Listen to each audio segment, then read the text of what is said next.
So, folks, this is Jack with the Hamilton Realty Group, and as you guys know, at Hamilton Realty Group, we focus on helping our local economy, especially those who are in need that are right here in our backyard, and especially during this time, that's just really, really important to us. So, we're going to do something special this month with the Brunswick Beat. We're going to be featuring a nonprofit that has been, near and dear to Dan and I's heart. We believe in Matthews Ministries and what it stands for, and fortunately we're here today with its founder, Christy Disbrow. Just a little bit about Matthews Ministry, and then Christy will fill us in. It is a nonprofit organization that was founded and is dedicated to eliminating hunger with the children across Brunswick County. Some of you know our daughter is a teacher, and teachers will tell you that food changes lives in the hearts of these kids. When a child has a full belly, they have less behavioral problems.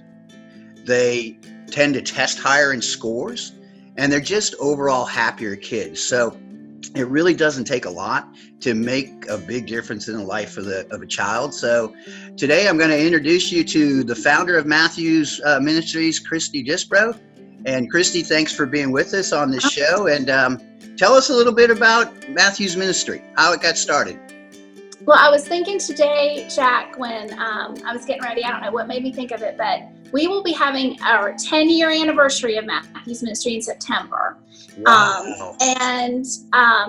Those 10 years, this last decade has flown by. At that time, I had a first grader and I had a fifth grader, and now I have times have changed, because I know those boys now that they've gotten.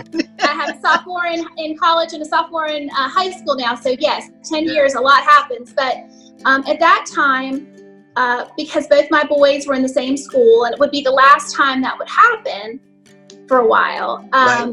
I had a little extra time on my hands. So I got a group of moms together, and I said, I'd love to do a Moms in Touch prayer group for this school. So a group of moms from Southport Elementary, we would meet, and teachers would give us prayer requests from individual kids in the classrooms, not using their names. Sure. And so our very first meeting, the very first prayer request we pulled out on the index card was from a teacher that said, please pray for a child I have in my class that doesn't have food at home. Wow. And you can imagine, we were all like, what's going on? And this happened to be my child's first grade teacher. So I knew this teacher pretty well. Right. I felt like I had a pretty good grasp on what was going on in the school, but it really surprised me. So I went to the teacher and I said, hey, listen, I saw this. We don't need to know who the kid is, but Jason and I want to get some food together, and can you get it to the family? And she said, Christy, there's so many kids that don't have food here. It's not just this one kid. And that's how it started. So I do what a lot of my friends do. I emailed all the girlfriends. I said, I've got a bin on the porch, start putting food in. I'm going to get it to the schools. And that started with one child. And 10 years later, we have 550 children at 16 Brunswick County schools. Wow. So you 550? 550 children we feed each week at 16 schools in the county. Every school in the county has a backpack program. There were some that churches had already sponsored, and CIS has some programs at 2 of the middle schools that work with a backpack program there. So my goal when I started was that every school in Brunswick County would have one, and we do. Well, congratulations on that. And actually, I know that's kind of what drew us to your ministry when we first moved to the area, because back in the Triad, we were involved with a similar program, which was a backpack program. And so that was really, really good. So you're covering 16 schools, 550 people. So talk to us a little bit about how you've had to adjust and what changes have had to happen during this the pandemic that we're going through. Well, this program works wonderfully when school's in session. Food is sent home every Friday with a child. We don't have to worry about transportation because the child takes it home on a school bus. I was actually working in the schools on March 13th. I was subbing at the high school that day, and when we got the news, they were talking that day, maybe school won't be in session next week, be thinking about that. And then the next day is when Governor Cooper announced initially it was going to be for 2 weeks. Right. So right away, we were thinking we had a 2-week problem. So, churches in our community, places of faith are so instrumental in helping Matthew's ministry as well. So I called upon churches and I said, listen, I've got kids all the way from Ash to Leland that are going to need food. And would you be willing to be a distribution site for the next 2 weeks? I'll get the food to you. I'll advertise. The county was going to advertise as well that the kids could come. And we had 12 churches agree for those first 2 weeks, which was wonderful. Yeah, so we did that. Well, then Governor Cooper extended school being out until May 15th. So we knew we had a longer amount of time, and those churches were wonderful in continuing to do that, partnering with us, being places where people could go and pick up the food. And that is kind of how we've handled the distribution since the pandemic. Interesting. Okay. So you've been using the local churches to help you as places where these kids or their families can come and pick up. Yes. Okay. 2 weeks ago, I added Brunswick Family Assistance because we have a good working, we do a lot of collaborative things with them in terms of, we serve a lot of the same families, and they have a facility in Leland as one is in Charlotte. And I thought, that's another place where if a family could not get to a church, they could get to one of those 2 places because they're going to go there for food probably anyway, and I can have the bags there. So we added them 2 weeks ago, and that's been working really well. So before, and then I was aware, the program was set up as a weekend, backpack program for the kids to eat, and you're servicing 550 people. How many people do you think you're servicing right now? Interestingly enough, we haven't had a week that's gone over 575.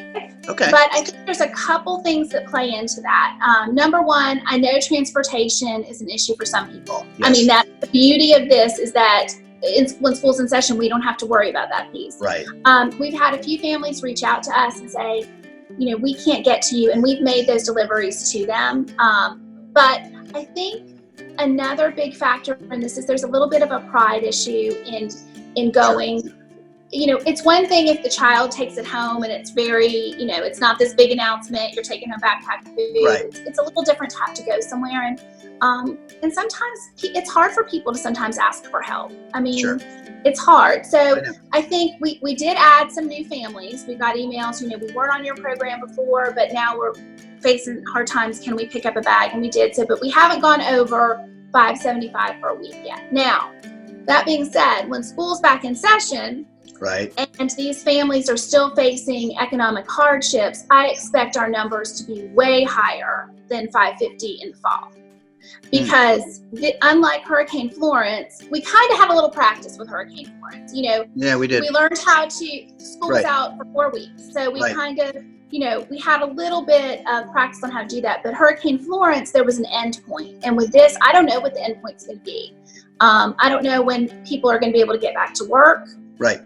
Or regain any lost income that they've lost these months. So I think next year will be a record high number for kids on the program. I hadn't even thought that far in advance, but you thinking that way, and with people that have lost their jobs and are unemployed, and we're phasing back into opening the economy, and a lot of it's just going to be different.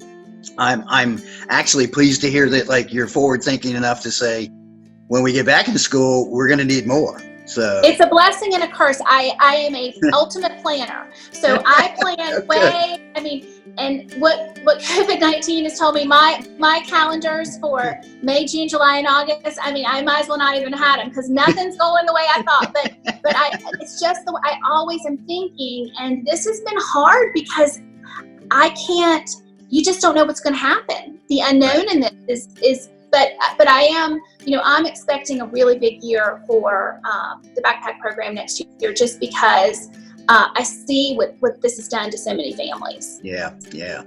So how can our listeners, followers, how can they help you right now and in the future? What can we be doing? Well, the two volunteer-wise, I'm really good. In terms of physical volunteers, we have, when the program is in normal operation, we have over 100 people that do at least one thing for me once a month. Yep.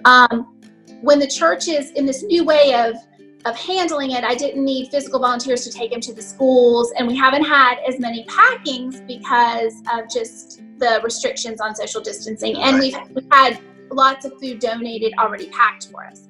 So I would say right now the two biggest ways to help are monetary or food donation. Monetary donations can be made. We have a PayPal account that's real easy for people. They don't have to leave. That's on our website. And or it can be mailed to us, either one in a check. Food donations, we received our last food order. The way we order food for the program is we bulk food order using our account at the food. Shared that with me. Yep. And so our last food order came in the first week of April. Bulk food ordering has been suspended temporarily. And for all food agencies, because there's some problems in the food supply chain that we're just seeing. But we put out a video on our Facebook page about how people could pack their own bags of what we sent, and we have received to date, since that video went out, over 1,200 bags that were packed that could go directly to churches. So food donations, either packing your own bag, or the things that did not make it on our food order were canned chicken, mac and cheese, rice, and Chef Boyardee items. Those are things that kind of don't match everything else we had because they were not able to be filled on that last order. So, but any non-perishable food we can use as long as it's not really, really big, because we've got to get it, in a backpack. And no glass containers. Okay, good. So what I heard then, and everybody needs to go to your website and watch that video, because it seems like the simplest thing would be to pack your own backpack. Yes. And just that's actually the video is actually on our Facebook page, Matthew's on your Ministries. Facebook page. Yes. Okay. The website is where the PayPal is, but the video is on the Facebook page, and that's a really easy thing to do. But if you don't have access to get into a grocery store or can't get all those things, just donate some of the things that are on there. We can make up with what we have in our food storage facility there. And if people want to drop off food, our building is on Oak Island, 8500 Oak Island Drive. It's right between the fire station and Ocean View Methodist. And there's a drop-off window right at the side of our building that volunteers check several times a day. So you can always drop off food there, anytime. And we know well, and as we'll continue to support, I know recently about every Friday we come out and drop off pizzas and food. So that anybody that wants, you just drop it on our side porch at the front door here at 1427 North Howe Street, and we will get it out there. So that's great. Well, Christy, I really appreciate your time, and you know how much we support you, and just, we're all in this together, and trying to help continue to feed the children of Brunswick County is so important. So I appreciate you being with us today, and hopefully we'll get lots and lots of help. Yes, thank you so much, Jack and Dana. Have a great day. All right, you too. Bye-bye. Thanks, Christy.